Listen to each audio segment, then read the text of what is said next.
जितनी कोई भी औरत सब जो वैश्यावृत्ति में रहती हैं, ठीक है, वो तो अपना चरित्र पहले ही खत्म कर चुके हैं। हाँ, तो उन सबको मरने के बाद सबको नर्क की प्राप्ति होती है या उसमें से कोई स्वर्ग भी जाता है। और गुरुजी जैसे आप लोग सब संत लोग कह रहे हैं कि हिंदू राष्ट्र होना चाहिए, तो हिंदू राष्ट्र तब ना होगा जब सारे मुसलमान और जो सिख हुए, क्रिश्चियन हुए, सबका एक अलग देश बन जाए, तभी जाके भारत एक हिंदू प्रधान देश बनेगा ना बेटा। तो हिंदू राष्ट्र कैसे तो बनेगा? हिंदू, आप सभी चैनल को सब्सक्राइब कर लीजिएगा। जो भी यूट्यूब पर देख रहे हैं चैनल को सब्सक्राइब कर लीजिए और शेयर कीजिएगा। राधे राधे दोस्तों, स्वागत है आपका हमारे YouTube channel reaction by Usha में। तो दोस्तों, आज हम बात करेंगे ऐसी व्यक्ति की कि जो गुरु जी के, हमारे अनिरुद्धाचार्य जी गुरु जी के पंडाल में आता है और आकर कहता है कि गुरु जी, मेरा आपसे एक क्वेश्चन है कि जो हम लोग जीव जंतुओं को और मांस को, जो एक दूसरे को, जीव जंतु हैं एक दूसरे को खाते हैं, तो इन लोगों में कोई ऑप्शन नहीं है। हम लोग अगर जो है मांस है, चिकन मटन है जो खाते हैं, हम लोगों पर ऑप्शन है और इन जीव जंतुओं पर क्यों नहीं? तो सबसे पहले की बात ये कि अगर हम लोगों के पास ऑप्शन है तो हमारे पास बुद्धि है, हमें समझ है कि हमें क्या खाना चाहिए क्या नहीं खाना चाहिए। और रही बात हमारे जीव जंतुओं की, तो उनके पास अकल नहीं है, बुद्धि नहीं है, तो इसलिए वो एक दूसरे को खाते रहते हैं। तो इस विषय में देखिए, जब उस व्यक्ति ने ये बात कही तो गुरुजी उसे क्या समझाते हैं। राधे राधे गुरुदेव। जी भैया। गुरुदेव, सब कहते हैं कि भगवान बहुत दयालु हैं और आप भी कहते हैं कि हमें जीव हत्या नहीं करनी चाहिए, मीट मांस नहीं खाना चाहिए। तो भगवान ने ऐसी सृष्टि क्यों बनाई जहाँ पर एक जीव दूसरे जीव को खाता है, जैसे कि शेर हिरन को खाता है।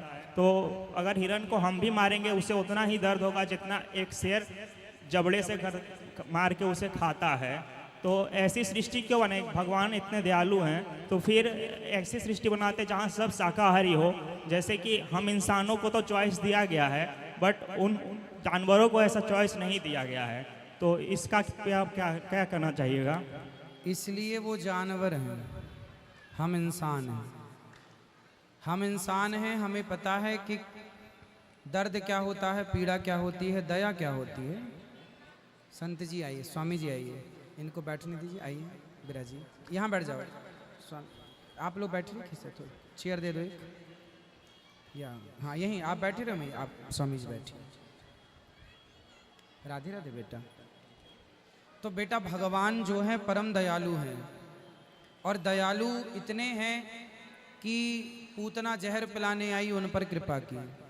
एक बात बताओ, जब कोई बूढ़ा हो जाता है, मृत्यु के सैया पर पड़ जाता है, तो घर वाले भी क्या बोलते हैं कि इसकी मृत्यु हो जाए तो बड़ी कृपा है, क्योंकि ईश्वर की एक कृपा मृत्यु भी है। ईश्वर की एक कृपा मृत्यु भी है। तो जानवर जो है ना, वो अपना पेट, जैसे शेर अपना पेट भरने के लिए शिकार करता है, वो जानवर हैं, उनमें समझ नहीं है, हमारी और आपकी तरह अक्ल नहीं है। ईश्वर ने हमें बुद्धिमान बनाया है। बाकी हर पक्षी एक दूसरे का शिकार करता है। जैसे बिल्ली चूहे को खाती है, कुत्ता बिल्ली को खा जाता है। बरसात में कीड़े उड़ते हैं, उन कीड़ों को पकड़ पकड़ कर चिड़िया खा जाती है। मतलब एक दूसरे के हत्या करके वो अपना भरण पोषण करते हैं, वो जानवर हैं। भगवान ने संसार विचित्र इसलिए बनाया है क्योंकि सारी सृष्टि में एक ही कलर के पुष्प होते तो इतनी सुंदरता ना होती जितनी सुंदरता आज है। अनेक प्रकार के पुष्प हैं, अनेक रंग, एक ही रंग होता, 7 रंगों की जरूरत ना थी, एक ही रंग होता। तो एक ही रंग पहन पहन के आप कितना परेशान हो जाते, इसलिए कलर है, अलग अलग रंग। उसी प्रकार यदि इंसान के अंदर दया है तो जानवरों के अंदर हिंसा भर दी। हिंसा ना होती जानवरों के अंदर तो दया का कोई अस्तित्व ही ना रहता। उनको हिंसा करते देखते हैं तब हमें ये समझ आती है कि नहीं, हमें दया करनी चाहिए। यदि रात ना होती तो दिन का कोई अर्थ ना होता। यदि हानि ना होती, समझो, यदि हानि ना होती तो लाभ का कोई अस्तित्व ना होता। समझो, यदि रात ना होती तो दिन की क्या कीमत होती? दिन की वैल्यू इसलिए है क्योंकि रात है। समझ रहे हैं आप? तो उसी प्रकार ईश्वर ने ये मेंटेन किया है। यदि माँ बनाई तो बाप बनाया, बहन बनाई तो भाई बनाया, पृथ्वी बनाई, पाताल बनाया तो आकाश बनाया। मतलब संतुलन, कि यदि दया बनाई तो हिंसा भी बनाई है, यदि धर्म है तो अधर्म भी है, क्योंकि एक दूसरे के बिना जाना नहीं जा सकता। यदि कोई हत्या कर रहा है तो हम उसे देखकर जानते हैं कि अच्छा ये हमें नहीं करना, हमें उससे ज्ञान बढ़ता है हमारा। कसाई को आप देख लीजिए, यदि कसाई ना होता तो फिर हमारे अंदर दया की भावना कैसी होती है, दया की परिभाषा क्या होती है? तो परिभाषित करना था, इसलिए सृष्टि को इस तरह से बनाना पड़ा। हम जब कोई भी चीज़ पढ़ते हैं तो यदि प्लस है गणित में तो माइनस भी है। सोचो प्लस ही प्लस होता, माइनस ना होता तो कैसे गणित होती। इसलिए ईश्वर ने एक व्यवस्था बना दी कि ईश्वर की छाती से, हृदय से धर्म पैदा हुआ तो पीठ से अधर्म पैदा हुआ। तो ये भगवान की सृष्टि है, विचित्र है। समझने के लिए बहुत सत्संग चाहिए, अभी कम शब्दों में इतना ही समझो। और एक प्रश्न था गुरुजी, आपने कथा के दौरान एक कथा बताई थी कि एक राजा की 5-6 पत्नी थी और एक किसी से उसका बेटा हुआ था और 5 ने उन्हें जहर देके मार दिया गया था और फिर नारद जी के वजह से फिर जिंदा हुए थे। तो उन्होंने प्रश्न फिर किया, आप बोले कि उसे 5 पत्नियों ने इसलिए जहर दिया था क्योंकि उसने पिछले जन्म में जो भगवान को चढ़ाया था भोग, उसमें कुछ चींटियां मर गई थी इसी कारण। तो उससे तो पता नहीं था इस बात का। अगर हम गलती से, हमारे मन में अगर वो चीज़ ना हो, गलती से हमसे चींटी मर जाते, हमें पाप नहीं लगता है, तो फिर उसे उस चीज़ का पाप क्यों लगा? क्योंकि उसे तो पता नहीं था कि उसमें आग में उस चींटी जल रही है, तो इस बात का उसे पाप क्यों मिला? चित्रकेतु नाम के राजा थे, उनकी पत्नियां बहुत थीं। उनकी बड़ी पत्नी कृतद्युति को एक बेटा हुआ, उस बेटे की मृत्यु हो गई। उनकी पत्नियों ने, अन्य पत्नियों ने जहर देकर मार दिया। जब जहर दे के मारा तो राजा रोए। तो नारद जी ने कहा कि भाई ये तो सृष्टि का नियम है। उस बच्चे को नारद जी ने अपने तपोबल से जीवित किया। उस बच्चे ने कहा कि मैं पिछले जन्म में आपके घर भिक्षा मांगने आया था, तो आपने मुझे गेहूं का आटा दिया था, साथ में गाय के गोबर, सूखा गोबर, ओपले मीन्स कंडे दिए थे, तो मैंने आग लगा दी और ध्यान नहीं दिया। इसलिए हमारे गृहस्थों में एक नियम है कि जब भी आप लकड़ी और कंडे को चूल्हे में डालेंगे तो एक बार उसमें नजर जरूर मारेंगे। ये नियम है। अब आप ना मारें वो आपकी लापरवाही है। हम भी रोज हवन करते हैं, पर हवन करने में कंडे का उपयोग करते हैं हम, पर हवन में कंडा डालने के पहले हम उस कंडे को चारों तरफ देखते हैं, इसमें कोई चींटी तो नहीं है, यदि है तो फूंक मार के उड़ाते हैं। यज्ञ का विधान है, कोई भी यज्ञ कराओ आप, यज्ञ का विधान होता है तिली जवा जौ को पहले धुला जाता है, सुखाया जाता है, उसकी हत्या ना हो जीव की, और जिस लकड़ी और कंडे का प्रयोग होगा उसमें वो लकड़ी कंडे का निरीक्षण परीक्षण किया जाता है कि इसमें कोई जीव जंतु तो नहीं है। और पत्नियां भी जब रोटियां बनाती हैं, माँ भी जब रोटी बनाती है, तो नियम यही था आज के सैकड़ों साल पहले से कि आप जब भी चूल्हे में लकड़ी कंडे का प्रयोग ऐसे ही डायरेक्ट ना ठूंस दें ना जी, पहले एक बार नजर मारो उसमें चींटियां तो नहीं है, यदि हैं तो उसको बाहर रखो, चींटियां जल चली जाएं, धूप में रखो, चींटियां चली जाएं, फिर आप उसका प्रयोग करें। तो उन्होंने जो कंडे का प्रयोग किया, उन्होंने देखा क्यों नहीं? अब देखा नहीं तो पाप आपको लगेगा। थोड़ा हाँ हाँ बोलो बेटा, अच्छा है। तो समझ में आ रही है बातें आपको? उसने ध्यान नहीं दिया इसलिए उसे इस चीज का पाप, वो पाप लगा। और गुरुजी था कि एक प्रश्न था, जैसे कोई व्यक्ति बहुत पुण्य किया हुआ है, ठीक है ना, और एक व्यक्ति दरिद्र को देखता है और वो समझ रहा है कि इसने कुछ पाप किया होगा पिछले जन्म में, इसलिए इसे आज दरिद्र वाली स्थिति है, और उसे पता है कि मैंने बहुत अच्छा पुण्य किया है। अगर वो भगवान से ये प्रार्थना करता है कि मेरा पुण्य उस दरिद्र को दे दिया जाए, तो क्या उस व्यक्ति का पुण्य समाप्त हो जाएगा? नहीं, पुण्य देने से, पुण्य देने के बाद क्या होगा? पुण्य देने का दान करने का भी तो फल मिलता है।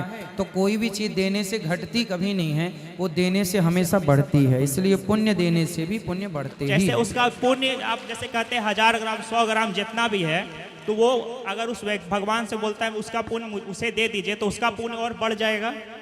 नहीं, आपका पुण्य तो बढ़ जाएगा क्योंकि आपने दयावश अपना पुण्य सामने वाले को समर्पित कर दिया। हाँ उस पर जरूरी नहीं है कि आपका पुण्य सामने वाला एक्सेप्ट कर ही ले। हाँ, उस वो भगवान के ऊपर है कि उससे वो मिल, लेकिन जो बाकी आपके भाव से हाँ आपका पुण्य डबल हो गया। डबल हो जाएगा। ठीक है। और एक था जी कि शराब पीने से क्या पाप में बढ़ोतरी होती है?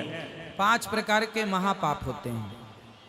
सामान्य पाप तो पाप ही है, हमने चींटी को मार दिया पाप है, हमने किसी जीव को मार दिया पाप है, पर ये पाप हैं।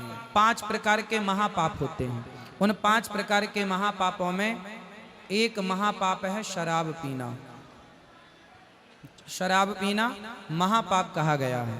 तो शराब का स्पर्श भी वर्जित बताया गया है क्योंकि ये मस्तिष्क पर प्रभाव डालती है। शराब पीने वाला शून्य हो जाता है, वो फिर सारे गलत काम करता है। इसलिए ऋषि मुनियों ने इसे महापाप की श्रेणी में रखा है कि आप इससे बचें और अपनी बुद्धि का संतुलन ना बिगाड़ें। अच्छा, जैसे कोई व्यक्ति अगर दिन भर अच्छे कामों में व्यस्त है, प्रभु की सब प्रार्थना कर रहा है और रात में आके उसने अगर एक बार शराब पी ली फिर सो गया आराम से, तो उसने किसी को परेशान नहीं किया, ना इसमें कोई जीव हत्या हुई, तो उसके फिर भी पाप में बढ़ोतरी हो जाएगी। जो अच्छा होगा वो सोने के लिए भगवान का स्मरण का सहारा लेगा, शराब का सहारा ही नहीं लेगा। पहली बात तो यदि शराब का सहारा लेकर वो सो रहा है तो फिर वो अच्छा कैसे है? भाई अच्छा मतलब मैं ऊपर से अच्छा हूँ नीचे से अच्छा नहीं हूँ, ऐसा नहीं। भाई आप अच्छे हैं तो पूरे अच्छे हैं, और यदि आप बुरे हैं तो पूरे बुरे हैं। अब कोई कहे कि नहीं जी मैं 3 बार गंगा में नहाता हूं पर 1 बार नाले में भी नहा लेता हूं, तो वो समाधान तो नहीं निकला कि भाई 3 बार गंगा नहाए हैं तो फिर नाले की आपको जरूरत क्या है? ठीक है, तो आप अच्छे काम करें। अब मैं भी अच्छे काम करता हूं और थक भी जाता हूं, तो क्या मैं भी इस हिसाब से शराब पी के सोऊं? नहीं। फिर इसलिए ये किसी के लिए नहीं है कि आप सोने के लिए भगवान का भक्त। जब मुझे नींद नहीं आती ना तो मैं कैसे सोता हूँ? जब मुझे कभी कभी नींद नहीं आती तो मैं अपने पूरे मन को भगवान के श्री चरणों में समर्पित कर देता हूँ और मन से भगवान की सेवा करने लग जाता हूँ। भगवान के चरणों में मन लगाए लगाए सो जाता हूँ। तो ध्यान हमारे यहाँ योग निद्रा है। यदि किसी को नींद ना आवे तो आप योग निद्रा का प्रयोग कर ही लीजिए। योग निद्रा मतलब एक योग है एक प्रकार का, जिसको करने से नींद आ ही जाती है। तो वो इसलिए हमारे यहाँ ज्ञान है, ज्ञान हासिल करो ना, शराब की क्या जरूरत है। और गुरुजी आप कहते हैं कि सारे लोग को बिजनेस करना चाहिए, देने वाला बड़ा होता है, और एक तरफ आप ये भी बोलते हैं कि हर काम हर किसी के लिए नहीं होता है। 10वीं के बाद भी किसी को साइंस चाहिए, कोई कॉमर्स लेता है, कोई आर्ट्स लेता है, अपनी अपनी रुचि के अनुसार चला जाता है। और अगर मैं अपने आप को समझता हूँ कि मैं बिजनेस के लिए नहीं बना हूँ, मैं नौकरी करूँगा, तो फिर आप बोलते हैं कि देने वाला बड़ा होता है। तो गुरुजी ये बात थोड़ा अच्छा नहीं लगता सुनने में, क्योंकि मुझे उस चीज़ में नहीं रुचि है, तो मैं उसी चीज़ की ओर भागूंगा जहाँ मुझे रुचि है। और एक तरह से देखा जाए तो कहीं ना कहीं हम सब किसी ना किसी के दास हैं ही। अगर सरकार है तो वो हम जनता की दास हुई, और कोई अगर बिजनेस कर रहा है तो वो अपने ग्राहक का दास हुआ। अगर देखा जाए तो सब किसी ना किसी रूप में दास हैं ही। और आप जब ये कहते हैं कि देने वाला बड़ा होता है, बात सही है आपकी, लेकिन एक रुचि भी होती है। तो इस पे थोड़ा सा सुन के अच्छा नहीं लगता है, क्योंकि मैं अपने आप को नहीं समझता मैं बिजनेस कर पाऊंगा। मुझे लगता है मैं नौकरी में अच्छा कर पाऊंगा और उसी को आगे करूँ। नौकरी में आप कितना भी अच्छा कर लो, सारी जिंदगी रहोगे तो नौकर ही।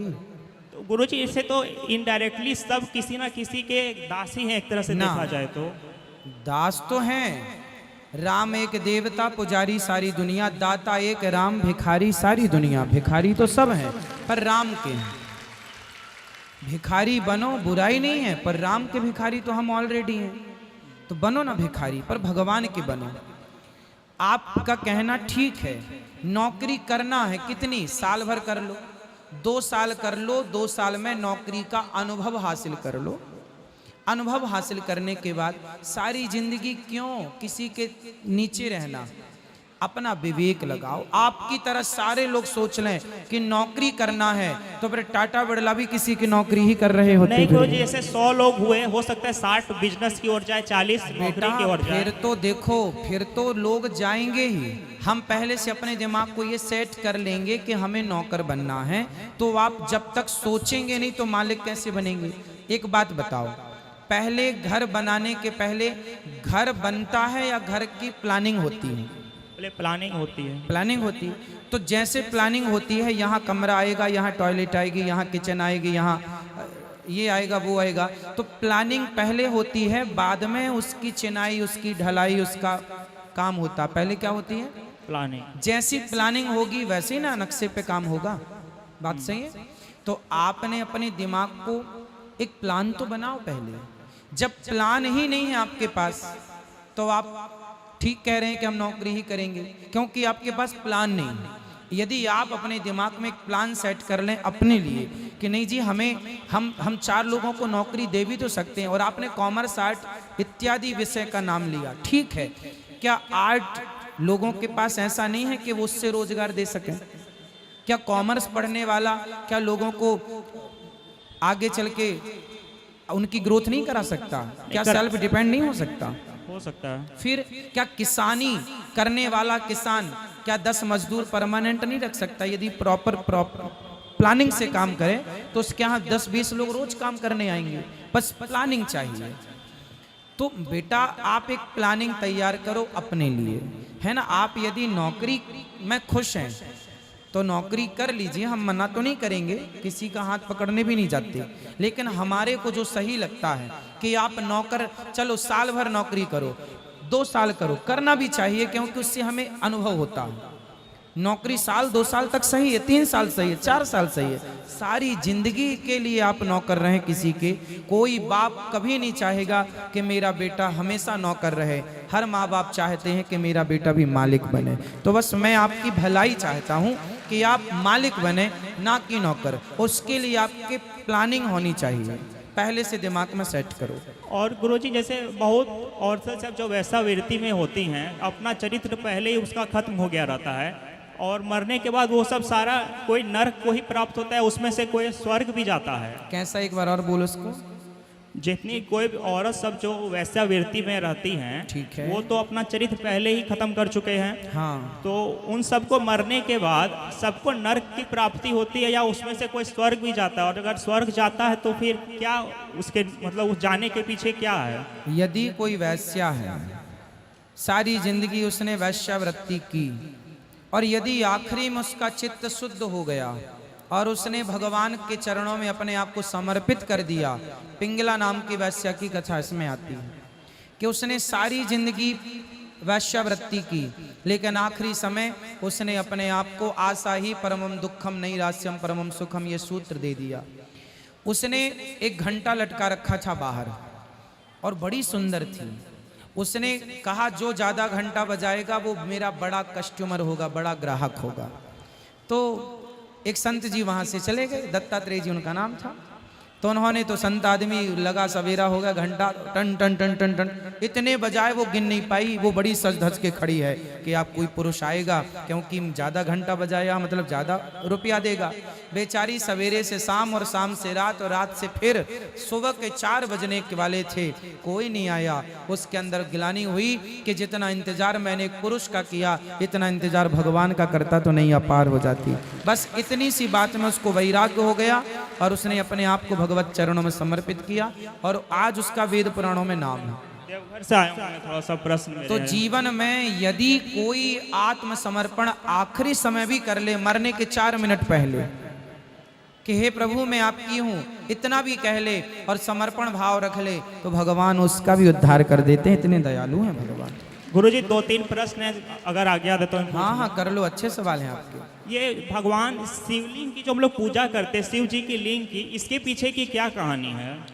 बेटा जो लिंग होता है, लिंग शरीर होता है, संपूर्ण शरीर। लिंग मतलब किसी एक शरीर के पार्ट को नहीं बोलते, लिंग शरीर होता। लिंग शरीर संस्कृत का शब्द है, ये पूरे शरीर को लिंग शरीर, हमारा शरीर जो है लिंग शरीर है। है ना। 3 लिंग होते हैं जैसा कि हम लोग सब जानते हैं, स्त्रीलिंग, पुरलिंग और नपुंसक लिंग। अब बताइए इस लिंग में पूरा संपूर्ण शरीर आ गया कि नहीं? भाई हम लोग कहते हैं ये स्त्रीलिंग है, ये स्त्री है, ये पुरलिंग है, ये पुरुष है। तो पूरे शरीर को ना लिंग कहा जाता है। एक लिंग शरीर होता है, इसे लिंग शरीर कहते हैं। तो जो शिव जी का शिवलिंग है वो ना कि एक जिसे आजकल लोग अवधारणा मानते हैं कि ये शिवलिंग है, मतलब एक शरीर के एक पार्ट से जोड़कर देखते हैं कि ये शरीर का एक हिस्सा है। ना जी, वो एक हिस्सा नहीं है, बल्कि भगवान शिव का संपूर्ण तलवे से लेकर मस्तक तक है वो शिवलिंग, पूरा स्वरूप है वो शिवलिंग। भगवान शिव का पूरा स्वरूप ही है वो, लेकिन ना जानकर लोग उसे केवल एक लिंग मतलब शरीर का एक हिस्सा मानते हैं, अज्ञानवश, सिर्फ अज्ञानवश। और गुरुजी जैसे किसी के अंदर भगवान को प्राप्त करने की बहुत इच्छा जागृत हो और उसे मतलब इस संसार में मन ना लगता हो और वो अपने माता पिता को अगर छोड़ देता है और भगवान की प्राप्ति के लिए कहीं चला जाता है, तो क्या ये धर्म कहता है? जैसे प्रेमानंद गुरु जी ने कहते कि 13 वर्ष की आयु में उन्होंने घर छोड़ दिया था, भगवान की ऐसी लगन लगी थी उन्हें, और राधा माँ की कृपा से आज वो बहुत अच्छे जिंदगी जी भी रहे हैं। तो क्या आज के अगर किसी व्यक्ति को ऐसी मतलब इच्छा होती है, माँ बाप को अगर छोड़ के भगवान को प्राप्त करना चाहता है, ये धर्म कहता है? नहीं, हमारे यहाँ माँ बाप से आज्ञा ली जाती है। यदि आपको भगवत प्राप्ति के लिए जाना है तो आपको माता पिता से आज्ञा लेनी होती है। यदि आपका विवाह हो गया है तो फिर पत्नी से आज्ञा लेनी होती है। यदि पत्नी आज्ञा दे दे, यदि माँ, आद्य शंकराचार्य जी 13 वर्ष की उम्र, 13 नहीं और कम, 13 उन्होंने बोला था। नहीं, मैं आद्य शंकराचार्य जी की बात कर। एक आद्य शंकराचार्य जी थे, वो लगभग 9 वर्ष की आयु में उन्होंने अपनी माँ से कहा, माँ मुझे सन्यास लेना। लगभग 9 वर्ष की आयु में आद्य शंकराचार्य जी, तो उन्होंने कहा माँ मुझे सन्यास लेना है, आज्ञा दो। माँ ने कहा मैं तुझे आज्ञा नहीं देती। तो एक दिन वो नदी में नहा रहे थे तो उनका पाँव मगर ने पकड़ लिया और माँ से चिल्लाए, माँ माँ देखो मुझे मगर ने पकड़ लिया, यदि तू मुझे सन्यास की आज्ञा दे देगी ना तो ये मगर छोड़ देगा, नहीं देगी तो मार डालेगा मुझे। तब माँ क्या करती, भाई जिंदा रहे, जा मैं तुझे सन्यास की आज्ञा देती हूँ। और मगर ने छोड़ दिया। वो शंकराचार्य जी वो शंकराचार्य बने जिन्होंने 4 मठों की स्थापना की, आद्य शंकराचार्य के नाम से जिन्हें जाना जाता है। तो हमारे यहाँ इस स्थिति में यदि आप गृहस्थ में रह के भगवत चिंतन करते हैं, भगवत प्यार करते हैं तो गलत नहीं है। हम भी तो गृहस्थ में रह के सेवा कर रहे हैं, राम जी भी स्वयं गृहस्थ में थे, तो भगवान भी गृहस्थ में रहे। आप छोड़ सकें, आपको पलट कर देखो, छोड़ने के अर्थ 2 हैं। नहीं, तो जैसे प्रेमानंद ने कहा था कि 13 वर्ष की आयु में मैंने घर छोड़ दिया था और उन्होंने अपने माता पिता का त्याग कर दिया था, फिर गए भी नहीं, और फिर भी राधा माँ की कृपा से उनमें ऐसा लगा कि आज वो बहुत सर्वोच्च स्थान पर बैठे हुए हैं। तो उन्होंने तो आज्ञा नहीं ली थी जहाँ तक मैंने सुना है, तो वो गलत थे क्या? नहीं, सही गलत का निर्णय हम नहीं करते, सही गलत का निर्णय नहीं, शास्त्र सही गलत का निर्णय करते हैं। शास्त्र कहते हैं यदि सन्यास लेना है तो आपको आज्ञा लेनी पड़ेगी। यदि आप सन्यास नहीं लेना चाहते तो मेरा पर्सनल मानना है कि आप अपने माँ बाप की सेवा कर लो, और माँ बाप की सेवा करते हुए आप, अब पुंडलीक नाम के एक भक्त थे, उन्होंने अपने माँ बाप की ही सेवा की और इतनी सेवा की कि माँ बाप के सेवा के बल पर विट्ठलनाथ जी खुद उनके द्वार पर चले गए। आज भी विट्ठलनाथ जी के नाम से जाने जाते हैं। पंढरपुर की ये घटना है। पूरी कथा सुनाऊंगा, समय लगेगा, संक्षेप में समझिएगा कि एक बेटा अपने माँ बाप की सेवा के बल पर भगवान को पाता है। माता सबरी गुरु की सेवा के बल पर भगवान को पाती है। केवट ने कहाँ पत्नी छोड़ी, केवट ने कहाँ बच्चे छोड़े, भगवान से इतना प्रेम था कि स्वयं रामचरण धुलाने के लिए उनकी कुटिया पर चले गए। छोड़ना है तो आप देखो, एक बात बताओ, काम क्रोध लोभ मोह, क्या ये चीजें हम जंगल में ही छोड़ सकते हैं? क्या अपने घर में नहीं छोड़ सकते? छोड़ सकते। यदि छोड़ सकते हैं तो हम इनको घर पे रहकर छोड़ दें, और जो इन बुराइयों को घर पे छोड़ देता है उसके लिए क्या जंगल और क्या घर सब एक। त्याग ही तो करना है ना आपको, तो त्याग ही करना है। तो मैं इस 4 दीवार को त्याग करके जंगल चला जाऊं और फिर मैं कहूं नहीं जी मैंने तो सब छोड़ दिया, तो छोड़ना ही है। तो आप कहीं भी रहकर कहीं से भी किसी भी चीज को जब मृत्यु आती है और शरीर छोड़ने का समय होता है तो वो कहीं जंगल में हो तो भी छोड़ना पड़ेगा, चार दीवारी में है तो भी छोड़ना पड़ेगा। इसलिए माँ बाप की सेवा पहला धर्म है। यदि माँ बाप की सेवा के लिए कोई अन्य भाई आपके अवेलेबल हैं, उपस्थित हैं, उपलब्ध हैं, तब आप उनके भरोसे सब छोड़ के आप भगवान का चिंतन करने जा सकते हैं, इसमें भी कोई आपत्ति नहीं है। और गुरुजी जैसे कोई गलत धन मैं किसी प्रकार से किसी व्यक्ति से ले लेता हूँ, गलत धन गलत प्रकार से कमाई करता हूँ और वो मैं मतलब अच्छे कार्य में लगाता हूँ, तो उसका पुण्य किसे मिलेगा? पहली बात तो बुरा कर्म करके बुरे तरीके से धन कमा के यदि आप उसका धर्म करते हैं तो वो धर्म नहीं है। हाँ, धर्म नहीं है, लेकिन तो उसके खाते में जाएगा जिसके घर मैंने चोरी की, या फिर वो पुण्य तो उसी के खाते में जाना है जिसका वो धन था। लेकिन आपको पाप इस बात का लगेगा कि आपने लूटा है, आपने बेईमानी की है, अच्छा, है ना। अब बेईमानी, अब मैं आपके जेब से पैसे निकाल लूँ 100 रुपए और 100 रुपए निकाल के 90 रुपए दान कर दूं और 10 रुपए रख लूँ और मैं सोचूं अब ये 10 रुपए शुद्ध हो गए, नहीं। इसलिए हमारे शास्त्र कहते हैं धर्म करो, दान पुण्य करो तो अपने पसीने की कमाई से धर्म करो। बेईमानी के धन को आप दान में न लगाना, धन वही दान में लगाओ, भले 1 रुपए लगाओ, पर जो आपकी मेहनत पसीने का पैसा है वो धर्म में लगाओगे तो वो 1 रुपए करोड़ों का पुण्य लेके आएगा आपके पास। इसलिए ईमानदारी से खाओ, ईमानदारी से कमाओ, ईमानदारी से चलो। और जैसे गुरुजी जैसे कोई व्यक्ति अगर किसी औरत को मतलब काम की दृष्टि से देखता है पर कोई क्रिया अगर नहीं हुई तो फिर भी उसका पाप उसे लगेगा क्या?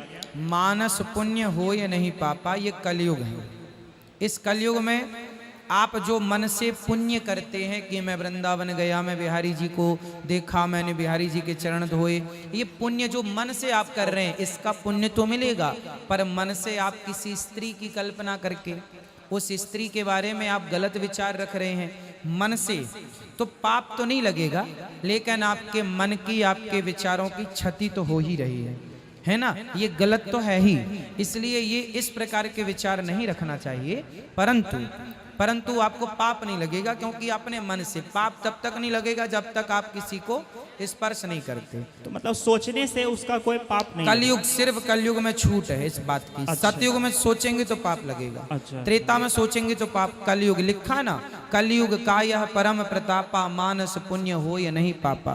मन से किया गया पुण्य तो फल देता है, पर मन से किए गए पाप का फल हमें नहीं लगता। और प्रभु जैसे कोई एक बच्चा अगर कोई अच्छे परिवार में जन्म लेता है उसके अच्छे कर्मों के अनुसार, और वो छोटी सी उम्र ही भगवान के प्रति उसका बहुत रुझान है और वो अपने कर्म को छोड़ देता है और भगवान की प्राप्ति में ही लग जाता है, लेकिन परिवार में रह के लगता है, वो अपने कर्म नहीं करता है और उसे खाने की समस्या भी नहीं, क्योंकि वो एक अच्छे परिवार में जन्म लिया है, वो बिना कर्म किए और भगवान की प्राप्ति में लग जाता है, तो क्या ये सही है? क्योंकि उसने कोई कर्म नहीं किया, हाँ भगवान की प्राप्ति में लगा लेकिन कर्म नहीं हुआ। जो आज हम इंसान लोग जो भी बिजनेस करते हैं या पढ़ाई लिखाई करके कर्म करते हैं, अगर वो कर्म ना करे, क्योंकि वो अच्छे परिवार में जन्म हुआ था तो उसे उसका फल मिला, और इस जन्म में भी वो वही कर रहा है, कर्म नहीं कर रहा है, परिवार का अच्छा दिया है, सब खाना पीना उसे मिल रहा है, तो वो सार्थक रहेगा वो पूजा, वो धर्म जो वो कर रहा है भगवान के प्रति। हाँ, भगवान की भक्ति तो किसी भी प्रकार से कोई जाने में करे, भाव कुभाव अनख आलस हूँ, नाम जपत मंगल दिशि दस हूँ। कोई जाने अनजाने धोखे से भी भगवान का एक नाम ले ले तो वह नाम ही कल्याण करने वाला है। तो कोई कैसे भी ले, आप कुछ कर्म नहीं करते, आप कुछ नहीं, बैठे बैठे राम राम ही जप रहे हैं आप, तो वो फल तो मिलना ही है ना आपको। नहीं, जैसे कहते हैं कि कर्म करते रहना चाहिए, उसके साथ भगवान का भी कर्म करना इसलिए कहा गया है क्योंकि सोचो कि आज हम सारे लोग कर्म करना छोड़ दें तो पूरी प्रकृति डगमगा जाएगी, अर्थव्यवस्था खत्म हो जाएगी, लोग भूखों पे। आप कोई किसानी ना करे, सारे किसान कहे नहीं जी राम राम जपेंगे, काम ना करेंगे, हम सब भूखे मर जाएंगे। तो काम करो बेटा, गेहूं लगाओ, धान लगाओ, सिंचाई तराई सब करो, पर कर्म करते हुए भगवान का स्मरण बनाए रखो। ऐसे जैसे एक दो एक्सेप्शन अगर हो जाते हैं तो उसका सार्थक होता है वो पूजा पाठ, वो भक्ति। हाँ, अब कोई ना करे कर्म तो भगवान में ही लग गया, क्योंकि भगवान का चिंतन करना भी तो कर्म ही है, वो भी तो कर्म ही हो रहा है। हाँ वो कर्म है, लेकिन वो कर्म नहीं है जो हम कलयुग में जो कर्म। कोई बात नहीं, आपके सारे कर्म सब व्यर्थ हैं, आखिरी में समर्पण वाला कर्म ही सबसे श्रेष्ठ है। सर्वधर्मान परित्यज्य माम एकम शरणं व्रज अहम त्वा सर्व पापेभ्यो मोक्षयिष्यामि मा शुचा। ईश्वर के चरणों में आत्मसमर्पण अंत में यही सबसे बड़ा कर्म है। और अगर और एक प्रश्न लास्ट है गुरु जी, कि अगर कोई व्यक्ति का पिछले जन्म का कुछ पाप गलत कर्म करता है और भगवान जी अगर मुझे प्रारब्ध बनाते हैं उसका कुछ अहित होने के लिए, उसका अहित हुआ क्योंकि उसने पिछले जन्म में कुछ बुरे कर्म किए होंगे और मेरे द्वारा उसको अहित मिलता है, उसका बुरा होता है, तो उस चीज़ का मुझे पाप लगेगा क्या? आपने किसी का अहित किया? हाँ, क्योंकि उस व्यक्ति के पिछले जन्म के ऐसे पाप थे कि जो इस जन्म में उसे मिले और प्रारब्ध भगवान जी ने मुझे बनाया, अगर मैं उसका अहित करता हूँ तो मुझे उसका पाप लगेगा क्या? वो निर्णय तो भगवान करेंगे कि किसका क्या प्रारब्ध है। आप तो गलत करेंगे तो आपको पाप लगेगा। भाई मैं आपके साथ गलत करूं, आपके साथ छल करूं, कपट करूं, आपको परेशान करूं और मैं ये सोच के करूं कि नहीं जी कभी आपने हमें किया होगा तो हम आपको कर रहे हैं, ऐसा नहीं है। आपके पास विवेक है कि किसी को परेशान नहीं करना, अब आप करेंगे तो पाप आपको लगेगा। अब वो किस जन्म का हिसाब चुकरा है ये चाबी भगवान के पास। अच्छा गुरु जी, एक था और बात कि जैसे कि मतलब सब कहते हैं सब लिखा के आया है ऊपर से, और आप कहते हैं कि हम में विवेक है, इंसान में विवेक है, तो अपनी विवेक बुद्धि का इस्तेमाल करे। भगवान ने उसे इसलिए विवेक बुद्धि दिया है ताकि इस्तेमाल करके अच्छे कर्म करे। तो क्या अपनी विवेक का हम इतना इस्तेमाल कर लेंगे कि भगवान का लिखा हुआ को हम काट डालें जो उन्होंने लिखा है? नहीं, लिखा नहीं मिटा सकते हम लोग। हाँ नहीं, अपना विवेक का भी इस्तेमाल करके नहीं मिटा। आप कहते हैं कि हमें विवेक मिला है तो हम उसका उपयोग करके उस चीज़ को दिमाग लगा के नहीं क्या गलत है सही हमें पता है। भाई समझो, इसको इस तरीके से समझो कि एक माता पिता ने अपने बेटे को पढ़ा लिखा कर योग्य बना दिया, खूब पढ़ाया, मेहनत मजदूरी करके माँ बाप ने आपको पढ़ा लिखा के खूब योग्य बनाया, बड़ी बड़ी डिग्रियां हैं आपके पास, अच्छे नंबर से आप पास हुए हैं, लेकिन इतनी डिग्रियां, इतनी योग्यता, इतनी काबिलियत होने पर भी आप एक एक रोटी के लिए मोहताज हैं। तो बताओ इसमें माँ बाप की कोई गलती है? नहीं भाई आपको तो माँ बाप ने योग्य बनाया, आप क्यों नहीं कमाते खाते, क्यों नहीं हाथ पांव चलाते? उसके लिए क्या करना पड़ेगा? एक आदमी बिस्तर में पड़ा पड़ा हाथ पांव चला रहा था, बोले क्या कर रहा? बोले तैरना सीख रहा हूँ। पगले तैरना सीखना है तो पानी में उतरना पड़ेगा, स्विमिंग सीखनी है तो पानी में उतरना पड़ेगा, बिना पानी में उतरे आप तैरना नहीं सीख सकते। तो कर्म प्रधान विश्व करी राखा, जो जस करें सो तस फल चाखा। इन बातों को बहुत गहराई से समझने की जरूरत है। और प्रभु सारा संसार भगवान की मर्जी से चलता है, पर आप अपने छोटे बड़े निर्णय लेने के लिए स्वतंत्र हैं। इस बात को मैंने कई बार कहा है कि अब कैकेयी माँ ने भगवान को वनवास भेज दिया, कैकेयी माँ ने चलो वनवास भेज दिया, पर कैकेयी माँ को यह कहने की क्या जरूरत थी कि तुम सारे कपड़े उतार दो और वलकल वस्त्र पहन के जाओ? भाई यहाँ तो कुल मिला के माँ कैकेयी ये चाहती हैं कि राम 14 साल के लिए तो मैं भेज रही हूँ पर वापस ना आए। माना कि राम की लीला थी, पर कहीं ना कहीं उस लीला में माता कैकेयी ने अपना भी दिमाग लगाया और खुद का लोभ भी प्रवेश कर गया। हमारे अंदर लोभ है, काम है, क्रोध है। यदि आपकी इच्छाओं में, जैसे भगवान की इच्छा है कि आप हमसे बात कर रहे हैं, ये तो बात करना ईश्वर ने पहले से तय कर रखा था कि आपने हमसे बात करनी है, लेकिन इसमें आप अपना दिमाग लगा के भी कुछ सवाल पूछ रहे हैं। हम अपना दिमाग लगा के भी इसका क्या उत्तर हो सकता है, कैसे आप समझेंगे, वो हम अपने दिमाग से समझा रहे हैं। तो कुल मिला के तय तो सब कुछ होता है, पर ईश्वर ने आपके हाथ में छोड़ दिया है कुछ निर्णय कि भाई गाड़ी का एक्सीलेटर और ब्रेक दोनों आपके पास है, ड्राइवर के पास। अब कहाँ क्या दबाना है वो आप समय अनुसार, स्थिति अनुसार देखते रहिएगा। तो ईश्वर ने हमें स्वतंत्र कर दिया है बुद्धि देकर, हमें ही निर्णय लेने हैं कि क्या सही है क्या गलत है। फिर उस निर्णय जो हम लेंगे उसके आधार पर ईश्वर न्याय करते हैं। और प्रभु जैसे और गुरु जी, जैसे आप लोग सब संत लोग कह रहे हैं कि हिंदू राष्ट्र होना चाहिए, तो हिंदू राष्ट्र तब ना होगा जब सारे मुसलमान और जो सिख हुए, क्रिश्चियन हुए, सबका एक अलग देश बन जाए, तभी जाके भारत एक हिंदू प्रधान देश बनेगा। ना बेटा, आपका घर आपका ही घर है, लेकिन आपके घर में 4 अतिथि आ जाएं तो क्या आप उन्हें खाने को, रोटी और रहने को घर में जगह नहीं देंगे? हाँ, तो हिंदू राष्ट्र कैसे तो बनेगा? हिंदू राष्ट्र जब बनेगा, तो हिंदू राष्ट्र जब बनेगा, बाकी जितने लोग हैं सबका आदर है, सबका सम्मान है। और सुनो, ईसाई जो हमारे देश में सिख हैं, सिख और हिंदू ये 2 नहीं हैं, एक ही। जैन है, जैन और हिंदू ये 2 नहीं, एक ही। ये अपने ही हैं, है ना, ये नाम अलग अलग हैं बट है एक ही, ये सनातन है। इसके अतिरिक्त जितने लोग आए वो सब हमारे अतिथि के रूप में रहेंगे। भाई आप अतिथि में रहो। सरकार ने भी तो एक योजना बनाई है, जैसे आपकी स्कूल में टीचर में आप परमानेंट हैं, पर कुछ अतिथि शिक्षक भी हैं। क्या है वो? अतिथि शिक्षक, तो उनका भी आदर है।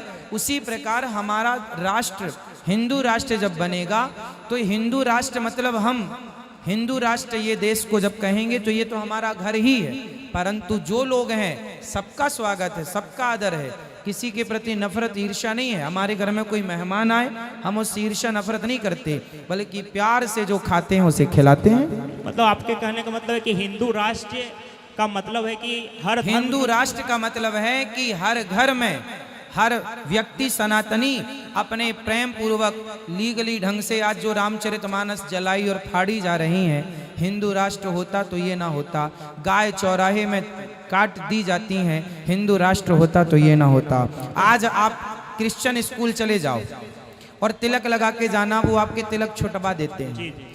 यदि हिंदू राष्ट्र होता तो आपको अपने माथे पर तिलक लगा के पढ़ने की आज़ादी होती, आपको स्कूलों में गीता पढ़ने की आज़ादी होती, आपको स्कूलों में वेद पढ़ने की आज़ादी होती।